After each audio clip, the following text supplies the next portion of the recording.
everyone, and welcome to this webinar brought to you by the AID and International Development Forum. The subject of the webinar is Procurement Advice and Business Opportunities in the Aid and Development Sector, and is hosted by Sonia Trexyl. You will hear from Trexyl Chua-Miranda, Strategic Procurement Advisor, Peace and Security Cluster at the UNOPS, Faith Graham, Senior Contracts Officer at the World Bank, and finally Allan Deacon, Independent Consultant, PhD Candidate, and Honorary International Ambassador of the International Federation of Purchasing and Supply Management. If you would like to find out more about our webinars or have any suggestions for future topics or speakers, we would love to hear from you. Welcome to our AIDF procurement webinar. Thank you very much for tuning in. My name is Sonia Trexyl, and I'm the Event and Program Director of the AID and International Development Forum, or short AIDF. In this webinar, we like to discuss business opportunities for suppliers in the humanitarian aid and development sector. And our expert panel will provide an update and a refresher on the tender process, vendor registration and evaluation criteria, as well as share some tips and guidelines for doing business with UN agencies, in particular with UNOPS and the World Bank. Before I introduce you to our panelists and speakers, I just like to mention that we're recording this webinar, and we will make the recordings and the slides available afterwards. And during the webinar, you will have the opportunity to submit your questions. We might not be able to get through all of the questions, but we will promise to pass them on. Now it's my great pleasure to introduce you to our first panelist. Our first panelist is Trexyl Chua-Miranda. She is joining us from UNOPS, and she is in the procurement team at the Peace and Security Cluster. So I will just hand over the keyboard to Trexyl. Thank you. Thank you, everyone, for joining this webinar. I am Trexyl Chua-Miranda, Strategic Procurement Advisor of the Peace and Security Cluster in UNOPS. Our office is in New York. Our headquarters is in Copenhagen in Denmark. Just a little bit of introduction to UNOPS. We are the operational arm of the United Nations, and we provide implementation, advisory, and operational services in the core areas of infrastructure, procurement, and project management. I am particularly with the Peace and Security Cluster, and our main client is UNMAS, that's the United Nations Mine Action Service. So as part of the Peace and Security Cluster, what do we normally buy for our client? We focus in the areas of mine clearance and survey services. We have programs for victim assistance, advocacy, stockpile destruction, education, training, explosive ordnance disposal, manual demining, battle area clearance, and so on and so forth. I've listed it here. And in terms of goods, we procure various range of goods ranging from vehicles to communication equipment to security-related equipment. I'd like to focus my presentation today on updating you on the newest platform that we are using in UNOPS. It's the UNOPS ESourcing Platform. I think this will be helpful because most of our tenders will now be using the ESourcing platform, and as we go along, we will be using this, and we will be phasing out the traditional method of solicitation. So the ESourcing platform is basically an e-tendering system developed by UNOPS, and this is going to be our main platform, our main system, in which we will be posting our tenders, and vendors will be replying via this platform. I just wanted to highlight that I will be sending Sanja, the organizer's more comprehensive guide to the platform. So in this presentation, I will just be giving you an overview, but we will be sending the detailed vendor guide, so you should be able to look at it in detail, and you'll be guided as you submit your proposals.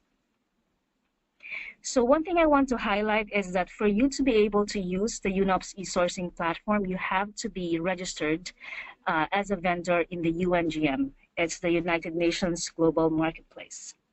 So this gives you an overview of the platform. On the left-hand side, you will see here the stages of the procurement process. And here, basically, we are showing you in which stage of the process you are going to be using the e-sourcing platform. We will use it to announce our tender. We will use it to generate proposals from you. This is basically the platform where you will build your proposal and submit questions to us if you have any. And we will be evaluating the proposals using this platform, and later on award to the winning vendor and notify unsuccessful vendors through this platform as well. So what are the advantages of this platform? First is that it's a single entry platform. So if you are registered in UNGM, and as you know, registering in UNGM means you're not only linked to the opportunities in UNOPS, but to other UN agencies as well. I think it's a pretty simple portal. We really take into account making it as user-friendly as possible. It's going to allow you to draft responses, and hopefully we will be avoiding any last-minute submissions with this platform. It will allow you to track your tender and submit questions and notifications to us. If you have any questions regarding the requirements, you can use the platform to communicate to us, and we will respond to you via the platform. So how do you go to the e-sourcing platform? As I said, the portal that you will use to enter to the platform is the UNGM. You will go to business opportunities, and then you will see all the opportunities of the UN agencies subscribed to UNGM. You will see here that the green ones are the ones in e-sourcing. There are still some units in UNOPS that will be using the traditional method of submission. Maybe it will be a hard copy one or submission by email. But as I said, this will be phased out as we go along, and more you'll be seeing all of our opportunities using the e-tender system. So this is just a snapshot of what you will see when you go to our landing page. So you will see here, this icon will allow you to see if there are any messages, any changes. You will see here there's a countdown clock, which I think is very useful, related to the closing dates. Tender information is here, confirmation of your interest in participating, vendor submission, and clarification. So as I said, we'll be sending you the guidelines so you can browse through it at your own convenience. Okay, main functionalities of the platform. First is that we will, and this is very important for us, we will be able to see if you are interested in a tender. So we really encourage you to use this feature. If you are interested in sending a response to our requests, then you would confirm through this button. If not, then we would like to know why. Perhaps you have noted something in the requirements that maybe is something that we can address. So it will be good if you can let us know why you are not submitting a tender. You can request for a clarification on a tender. This is something that will be very useful for you as vendors. If there are any questions regarding the tender documents, questions regarding the contractual modalities and the specifications, you can use this feature to send questions to us and we will respond to you. Submit a response to a tender. So this is basically using all the required documents in response to a tender. There are a few tabs in this regard. You have the checklist, and of course you have the financial offer details for which you will be submitting your financial offers. You can view, edit, and withdraw a response to a tender as long as you have not submitted and finalized. And of course, you can respond to an evaluation clarification.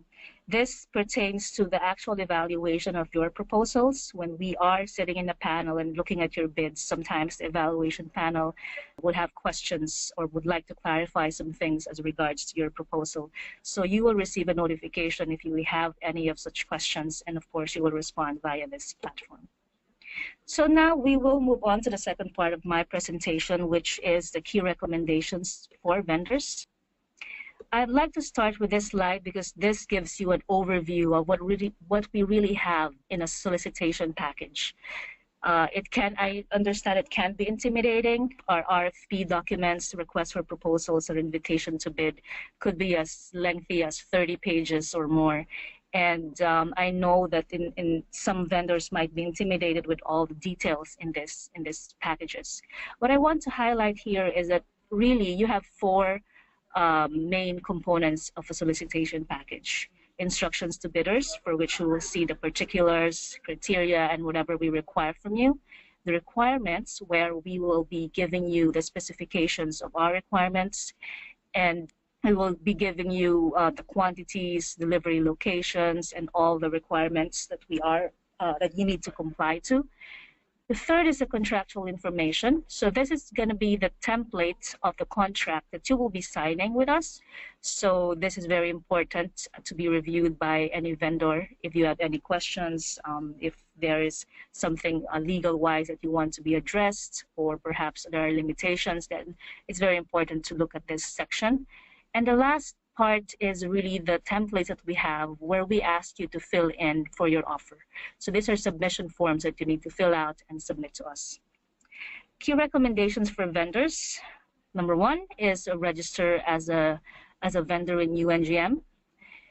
Express an interest in tender.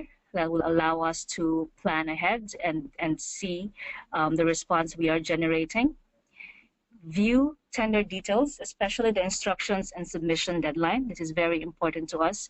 We are very strict in terms of submission deadlines. We have had cases where we had to reject bids, very good bids, who have submitted 5 minutes late or 10 minutes late of the deadline. So this is non-negotiable, so we really want you to stick to that. Inform UNOPS whether you intend to submit or not, as I mentioned earlier.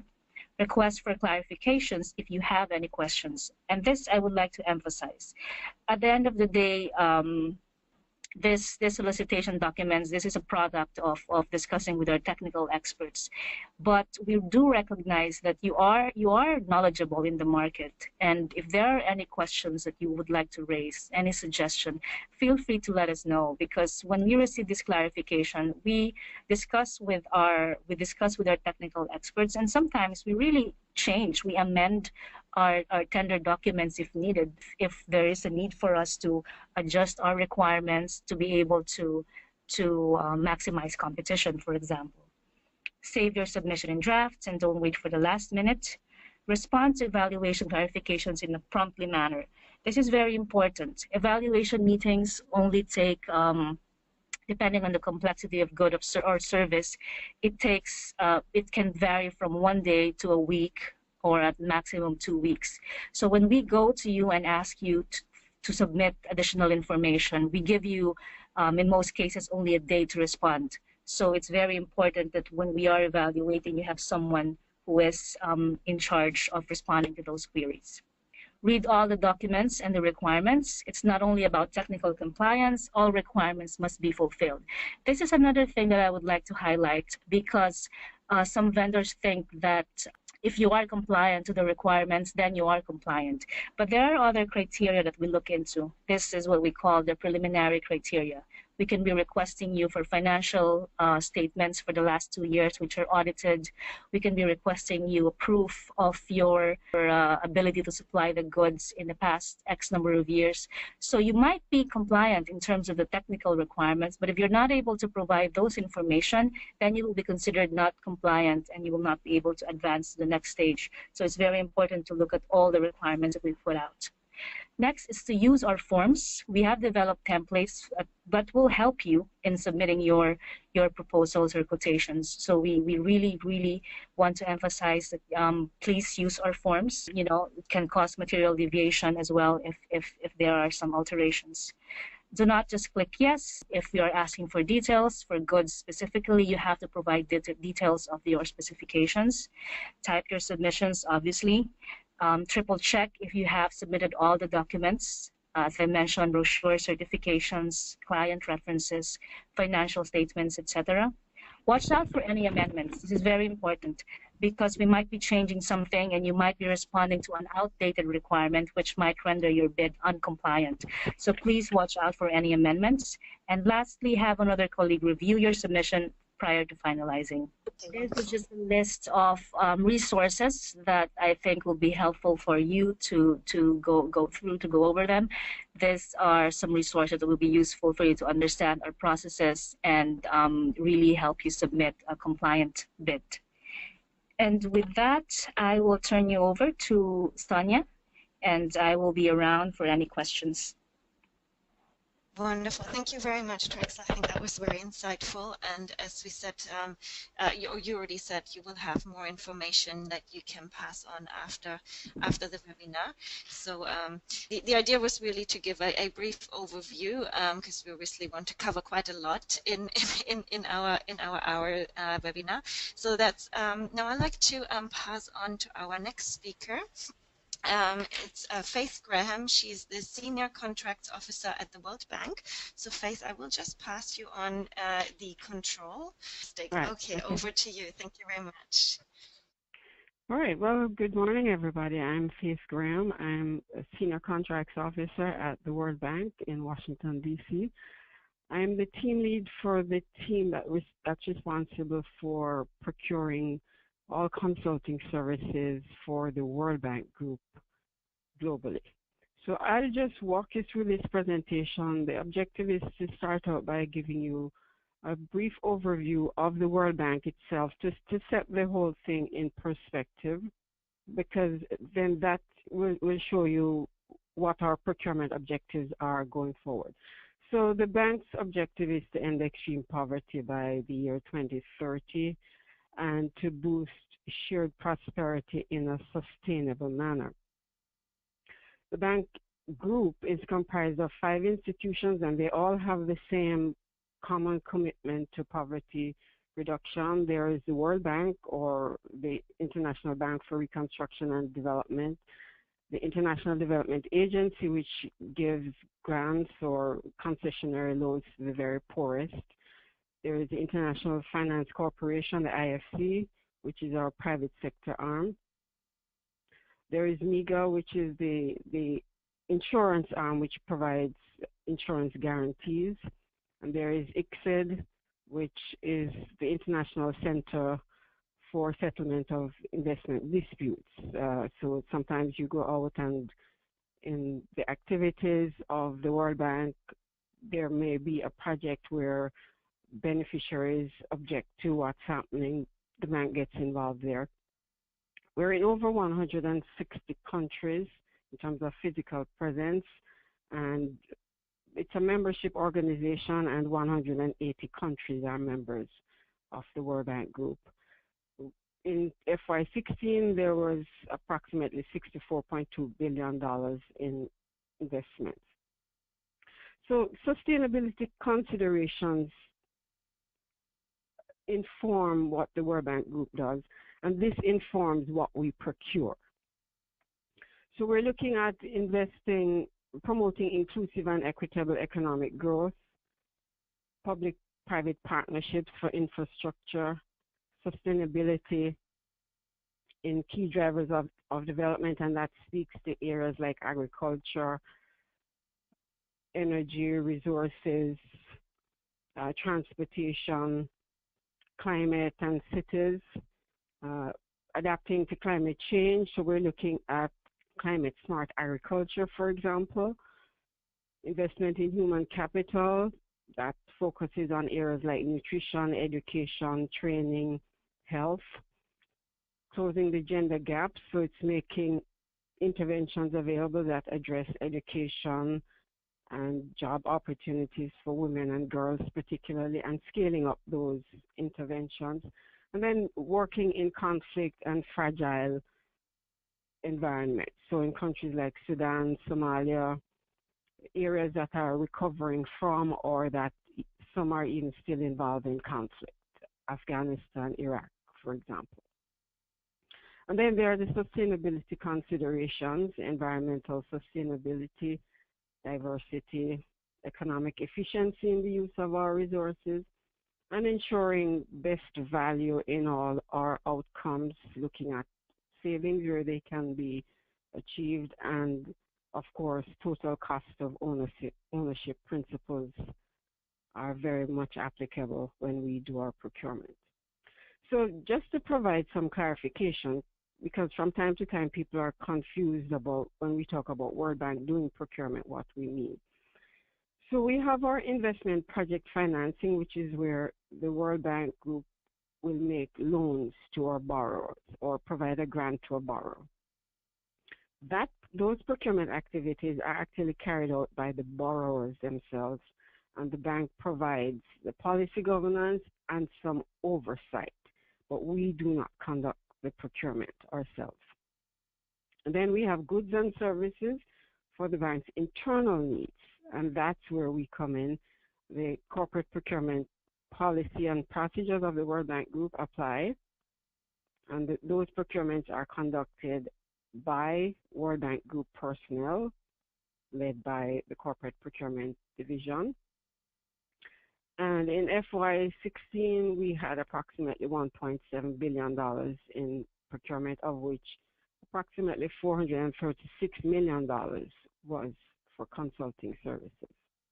So some of the considerations that guide World Bank Group procurement, we focus on having fair, open, and transparent selection processes. And that means that all bidders are, for example, we have strict deadlines that must be met. Everybody has to meet those deadlines. We provide opportunities for clarifications from bidders, and the responses to all the questions are sent to all bidders regardless of who requested the clarification. We also disclose awards over $250,000, and for some parts of our procurement, in the consulting in particular, we actually have an e-tendering system. So that ensures that the whole procurement process follows a consistent workflow and there is no intervention from, say, the project team during that process. And as a matter of fact, our process prohibits the project team from being in communication with bidders once we have launched the RFP.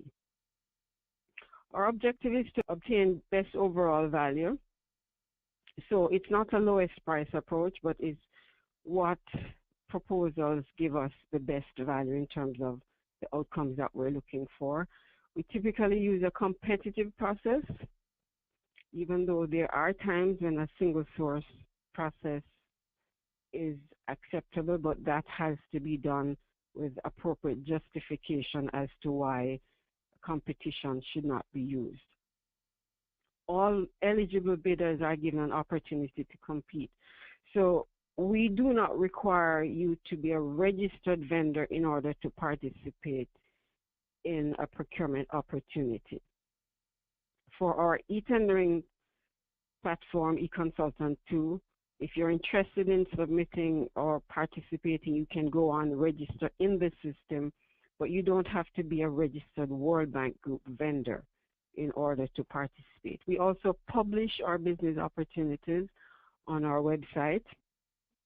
And for the operational consulting requirements, those also get published in UN Development Business.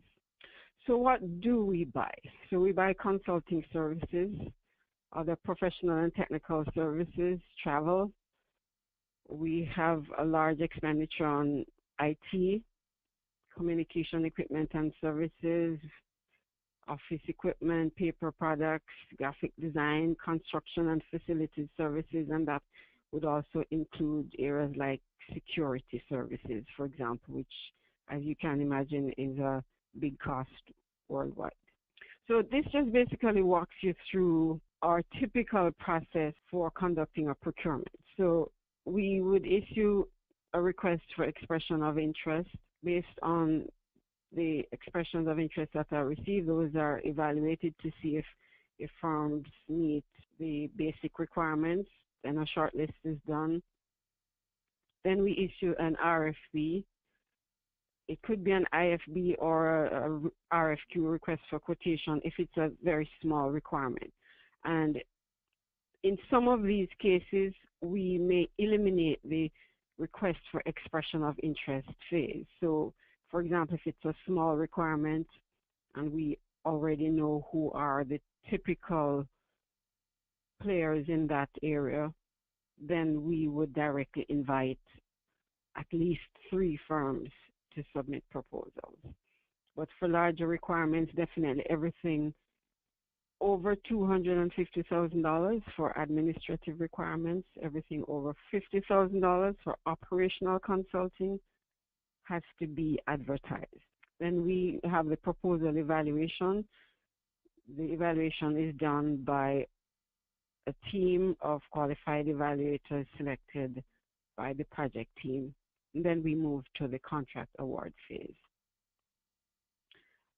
This diagram shows the operational consulting services flow, which is somewhat different because this goes through the e-tendering system. So we use eConsultant 2.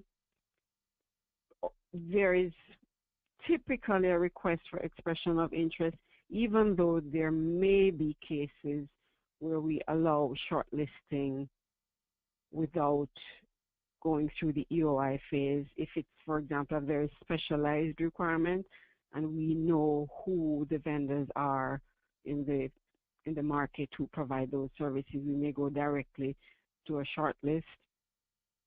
And the RFP is sent out through the system to the shortlisted firms.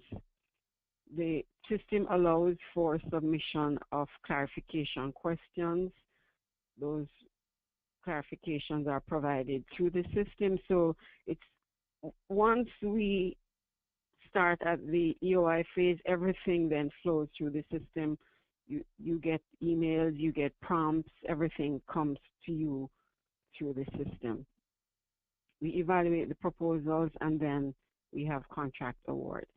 So if you want to participate in World Bank Group procurements, so this flow shows for operational procurement, you would create first your profile in eConsultant 2, which then gives you a dashboard, and on that dashboard, that's where you can go and you can express your interest, you can submit questions, you can participate in tenders. Then you visit our business opportunities page, where you will see all the opportunities that are posted there. You can submit your EOI, submit your proposal through the system if you're shortlisted. And you're only required to complete a vendor registration if you are proposed for award. So if you're not already a registered World Bank Group vendor, you do not have to go through the entire vendor registration process unless you're proposed for an award, because that's when you have to provide us with financial data, all the registration information regarding your firm and so on. So we do not ask for those details unless we intend to award a contract to you. And of course, we do provide debrief for unsuccessful shortlisted firms. Unfortunately, we can't provide debriefs for firms who have not been shortlisted because the volume of expressions of interest that we get is really so high that it would be administratively impossible. So only if you've been shortlisted and submitted a proposal but not awarded a contract would you be provided a debrief. So I have here some links to our websites where you can find additional information, and I will also provide to Sandra a quick reference guide that we've prepared that basically gives you all the links where you can go to access the relevant information, where you can go to access the eConsultant 2 system. There is help once you access the system that walks you through how to use the system and so forth. So that's kind of just the background that I wanted to provide, and then I can answer any further questions that you may have as we progress. Thank you. Wonderful. Thank you very much, Faith. That was a wonderful overview. I just want to say to both Trexyl and Faith, we get a lot of positive replies online and via our Twitter account for your presentations, which also just a reminder, please submit your questions, and also if you find it difficult to use them via the system here, you can also do it via Twitter. Our hashtag is AIDF webinar, all as one word. So before we go into more depth of the questions, we have one more panelist that we like to ask for some more guidance and some more tips, particularly also from a non-UN background. As you might have noticed, this is a different panelist, a different speaker we initially promoted. Unfortunately, Bob Wilson from World Vision was no longer able to join us, but luckily Allan Deacon stepped in. So Allan is joining us all the way from Bangkok, and he will be sharing some insights on business opportunities and also giving some examples and tips with a sort of more general sector overview. And that leaves me up to passing on to Allan. Thank you very much. Yeah, so thank you, Sonia, and good morning, good afternoon, and good evening, depending on where you're located. Firstly, very briefly myself, I get involved on both sides of the fence, so to speak. I get involved in designing systems, procurement systems, and helping people to implement those systems. So I'm aware of the nuances of those. And I also get involved in submitting tenders and working with consultants and consortia of consultants in submitting very large tenders. I've just recently been working on one, which I can't give you details of because it's confidential. It's a very large tender with several consortia submitting tenders that are being evaluated at the moment. So I've got some very sort of relevant experience, which I hope is of interest. Yeah, from what both Trexyl and Faith said, you know, organisations today are looking for best value, but best value from appropriate qualified suppliers. So my first comment on that would be, you know, it's your responsibility, if you want to supply people with things, to make sure that you provide all the information that they require, okay? And don't be shy at telling people things about yourselves and your organisations. Find out what they want from their system. Faith said you don't have to register with the World Bank until you actually get awarded a tender, but there is a profile that you have to set up. I think with the UNOPS, and Trexyl can confirm this, you do have to register in their system. Usually in these systems, you must register or set a profile up to receive the electronic communications. It's those profiles that people are going to select potential bidders from to send tenders to. So you must make sure that you satisfy all the information that's required to even be considered. And one comment on that in particular is the type of information that will be requested from you. It's not just about what you can do and your qualifications in doing that as an organisation. It's also about how you go about that. So we've seen a big growth in sustainability. We've heard Faith mention about diversity, gender gap, climate change. Trexyl mentioned about financial information, which Faith also echoed. You're going to be asked about comments like that and to supply information on your organisation's standpoint on those type of things. But also a lot of people will look for within their systems comments about fraud, corruption, modern day slavery, human trafficking, child labour. It's all part of the sustainability thing, and you need to have that information available. You need to show people that you manage your own supply chain. Very many organisations are now going down to tier 2 suppliers to check on those because there's more and more concern about what goes on in globalised supply chains. At the end of the day, you have to comply with each individual tender. So if you do receive a tender and you do decide to take part in that tender, then you must make sure that you understand exactly what you have to do and comply with the instructions and requirements of the tender. It's no good submitting a tender and then saying, oh, I missed 3 documents, I better do that afterwards, or we didn't answer that question because we didn't think it was relevant. In some cases, these are quite complex documents. But if you don't meet all of the requirements of the tender, you will not get to the 2nd or 3rd stages, depending on how it's going to be evaluated. One of the things that you'll need to do is make sure you understand what the process is, once you've submitted your tender.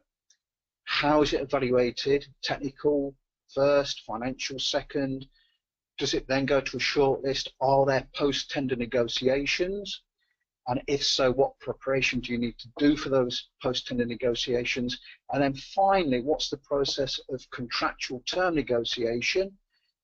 Is there a negotiation around the terms, or do you simply have to accept what terms you're presented with? And what's the contract award process? And then the ongoing contract performance management. Some of you will have already done that many times. Some of you will perhaps done that once or twice. Some of you, that will be a new experience for.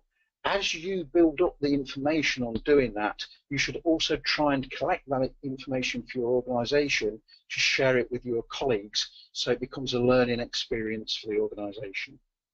I hope that's been useful to you. My experience on these things is that once you prepare the information for your organisation, you can use it many times for many different tenders. But be careful that you always do double check and read the small print and give people what they want to make their job easy when they are evaluating the tender. That will help your organisation considerably. I will be staying on the conference webinar to answer any questions and to input on the questions. I hope that's been useful to you. Don't be daunted by anything that you hear. All of these processes sound complicated to start with, but once you get into them, then they become really second nature. And all of you that are already operating e-commerce platforms, e-procurement, you're all very familiar with it anyway. Okay, thank you. Thank you very much, Allan. Thank you very much for your practical tips and also for your encouraging words. I think that is always very, very helpful. Now, we have been receiving a number of questions, so I'd like to go through some of the questions. The first question is for Trexyl. If you require financial statements, do you always need them to be audited?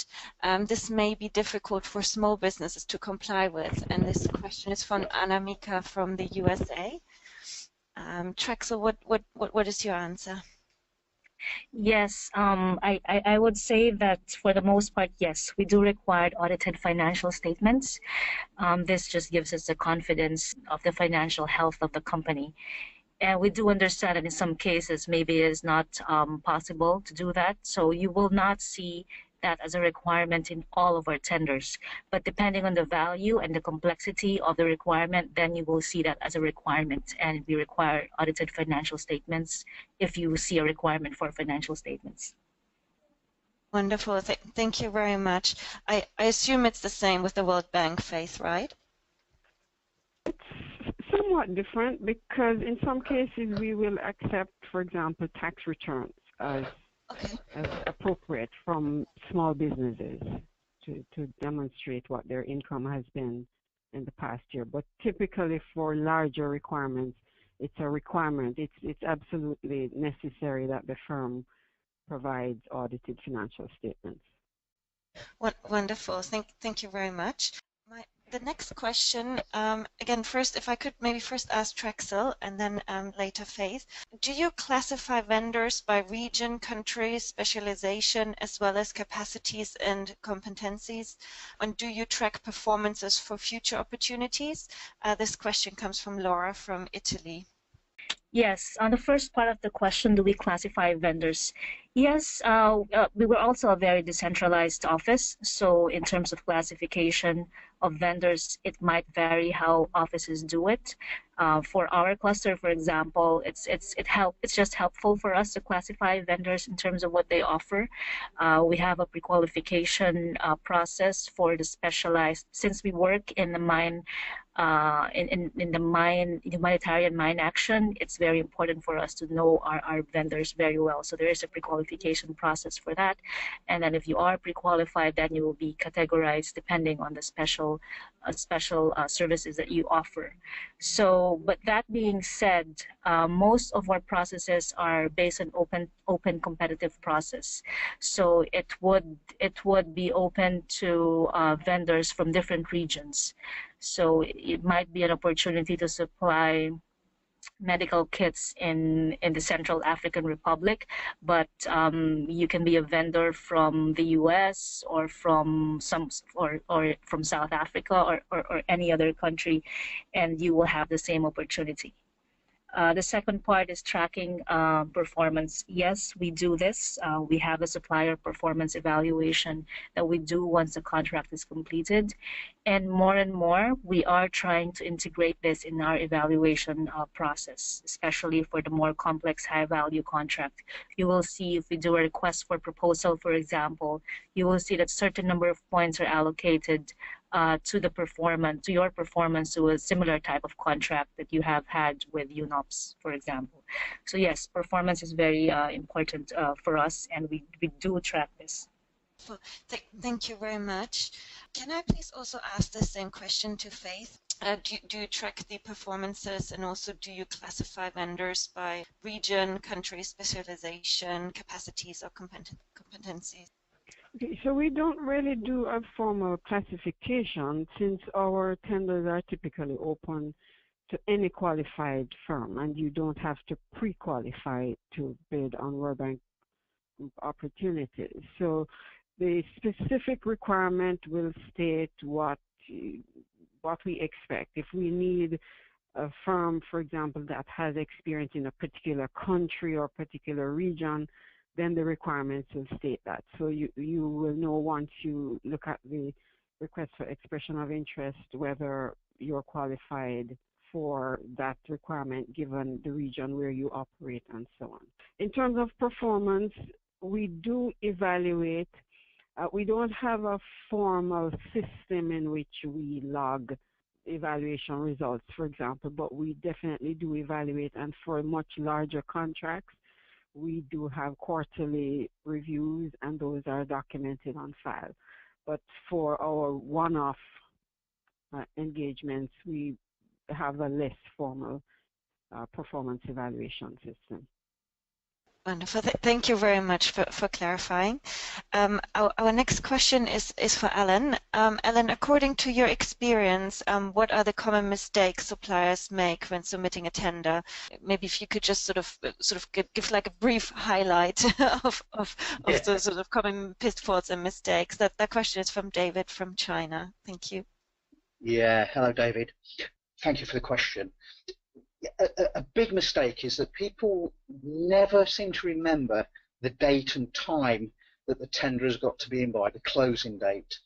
You know, no matter how many times you emphasize it to people, there's always somebody that rings up the following day saying, are we too late? And the answer, of course, is yes, you are too late. So that's the first thing, is make sure you're aware of when it's got to be delivered, how it's got to be delivered, and where it's got to be delivered. And I think it was Trexyl said earlier on, don't leave it till the last minute.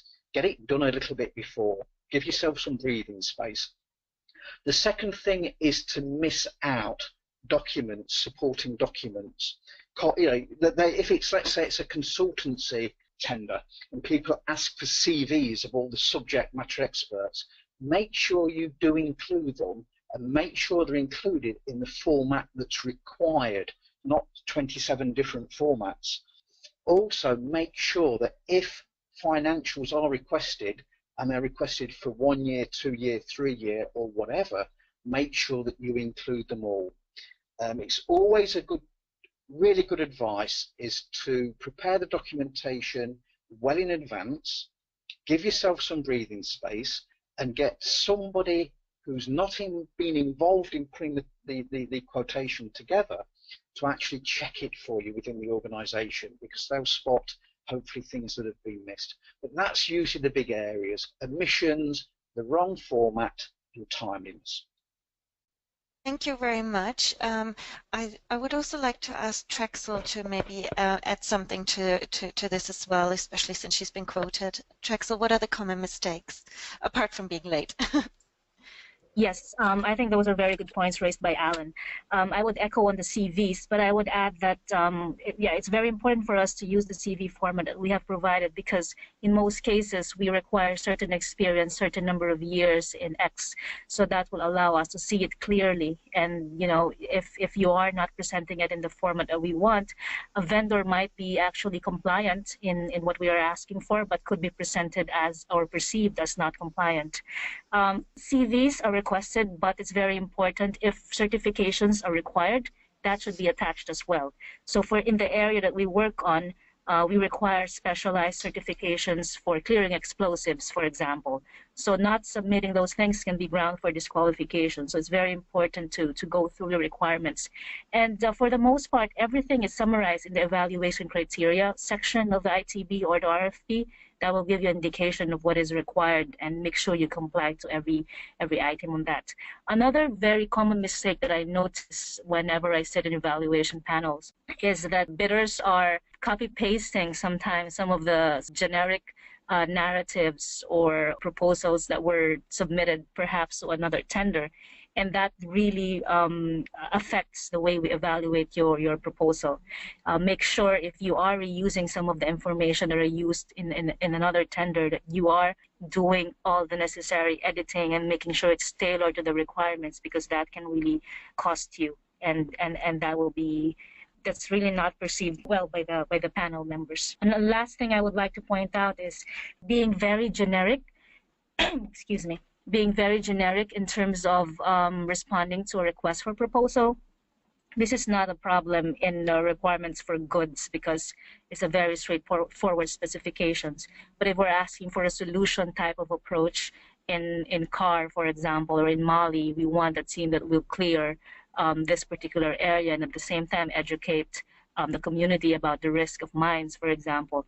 We want you to really show to us that you have investigated the environment in those areas and really tailor it according to the environment that you will be operating on.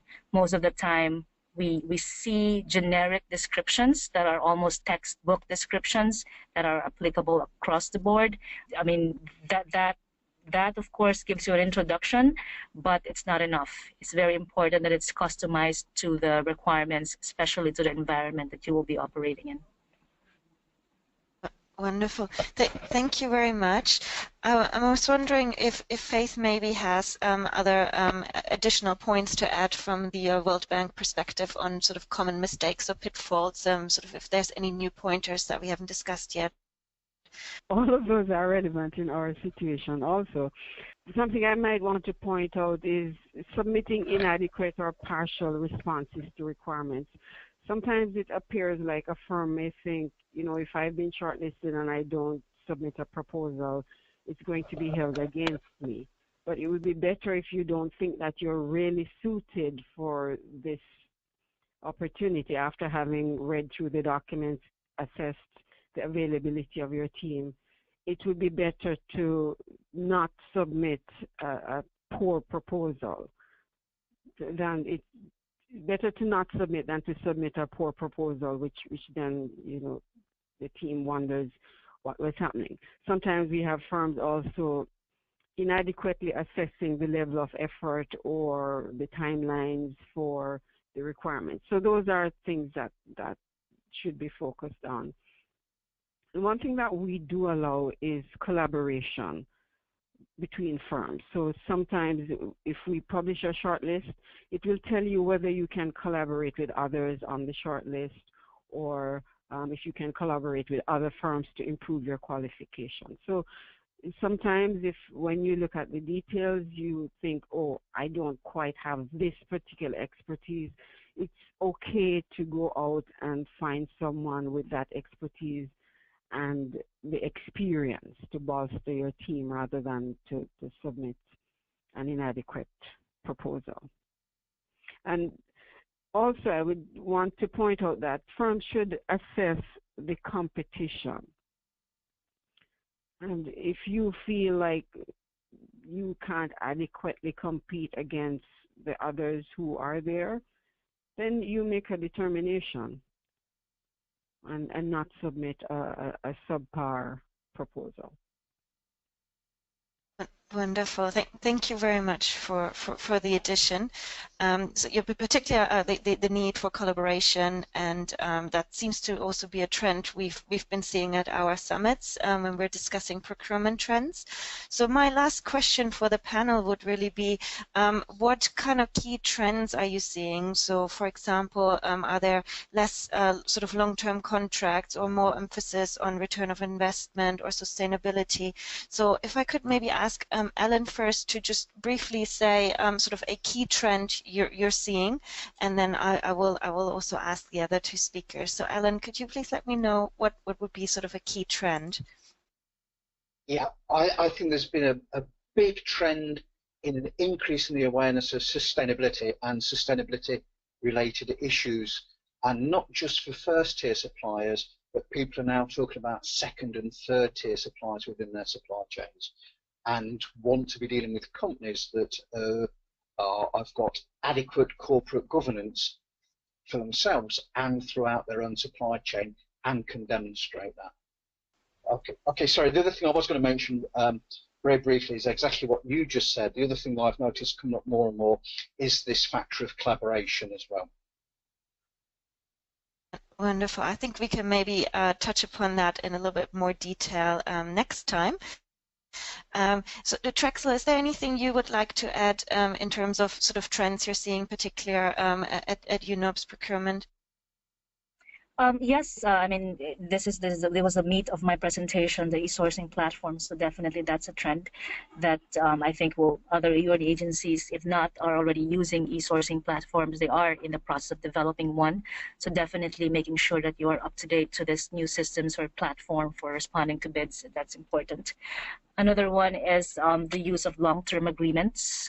In my role, for example, we try to explore possibilities for systems contracts or long-term agreements. So that is something that I see will be more and more beneficial for the UN as a whole, because that is something that can be shared across UN agencies.